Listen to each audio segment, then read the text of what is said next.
एक छोटे से गांव के किनारे, जहां से रास्ता थोड़ा कच्चा था, वहां एक गरीब किसान मंगलू का छोटा सा ढाबा था। मंगलू देर रात मेहनत करता था, लेकिन उसका ढाबा बिल्कुल नहीं चलता था। लोग उस रास्ते से आते जाते तो थे, लेकिन कोई उसके ढाबे पर रुकता ही नहीं था। ढाबे का नाम था हनुमान भोजनालय, लेकिन हनुमान जी की कृपा बरसती नहीं दिख रही थी। मंगलू और उसकी पत्नी श्यामा बहुत परेशान थे। उनके बच्चे भूखे रहते थे और ढाबा बंद होने की कगार पर था। मंगलू बहुत धार्मिक व्यक्ति था। वह हर मंगलवार और शनिवार को पास के हनुमान मंदिर जाता और रोते हुए हनुमान जी से प्रार्थना करता, हे बजरंगबली, आप तो संकट मोचन है। मेरा परिवार भूखा मर रहा है, मेरा ढाबा कैसे चलेगा? बस आप ही कोई राह दिखाओ।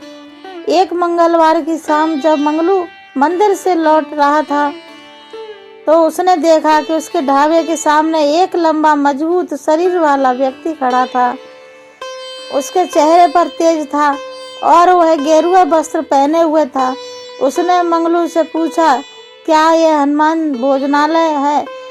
मुझे बहुत भूख लगी है और मैं कई दिनों से यात्रा कर रहा हूँ। मंगलू ने उदास मन से कहा, हाँ बाबा, यही है, लेकिन यहाँ कुछ खास मिलता नहीं, ग्राहक आते नहीं। उस व्यक्ति ने मुस्कुराते हुए कहा, जितना है उतना ही परोस दो, मैं भूखा हूँ। मंगलू ने अपनी पत्नी से कहकर सूखी रोटी और थोड़ी सी बची हुई सब्जी परोस दी। वह अजनबी व्यक्ति बड़े प्रेम से खाया और मंगलू से बोला, तुम्हारा भोजन बहुत ही स्वादिष्ट है मंगलू, लेकिन इसमें एक चीज की कमी है, श्रद्धा और विश्वास की। अगले दिन उस अजनबी व्यक्ति ने मंगलू के ढाबे पर रुकना शुरू कर दिया। वह मंगलू और श्यामा की मदद करने लगा। वह खुद ढाबे की सफाई करता, ग्राहकों को पानी पिलाता और मंगलू को खाना बनाने के लिए तरीके बताता। उसने कहा, मंगलू, तुम खाना बनाते समय हनुमान चालीसा का पाठ किया करो। हर काम में श्रद्धा होनी चाहिए। धीरे धीरे लोग उस अजनबी के तेज से आकर्षित होकर ढाबे पर रुकने लगे। वह ग्राहकों से बड़े प्रेम से बात करता। उसकी बातों में ऐसा जादू था कि जो एक बार आता वह दोबारा जरूर आता। ढाबे का खाना, जो अब श्रद्धा और विश्वास से बनने लगा था, लोगों को बहुत पसंद आने लगा था। कुछ ही हफ्तों में हनुमान भोजनालय की धूम मच गई। ढाबा दिन रात चलने लगा। मंगलू और श्यामा की गरीबी दूर हो गई।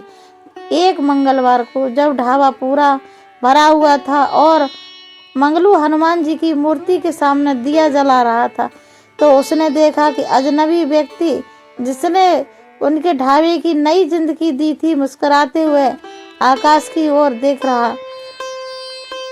फिर पलक झपकते ही वह अदृश्य हो गया। मंगलू और श्यामा की आंखें में आंसू आ गए।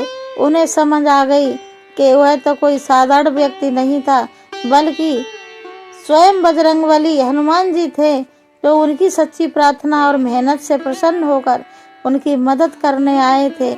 उस दिन के बाद से हनुमान भोजनालय कभी खाली नहीं रहा और मंगलू का परेशान हमेशा सुखी रहा। हमें यह शिक्षा मिलती है, जब इंसान सच्ची लगन और विश्वास के साथ मेहनत करता है, तो भगवान स्वयं उसकी मदद के लिए कोई न कोई राह दिखा देते हैं। हनुमान जी अपने भक्तों को कभी अकेला नहीं छोड़ते। धन्यवाद। अगर आपको ये वीडियो अच्छी लगी हो तो लाइक शेयर जरूर करें, सब्सक्राइब करना ना भूलें। Thank you.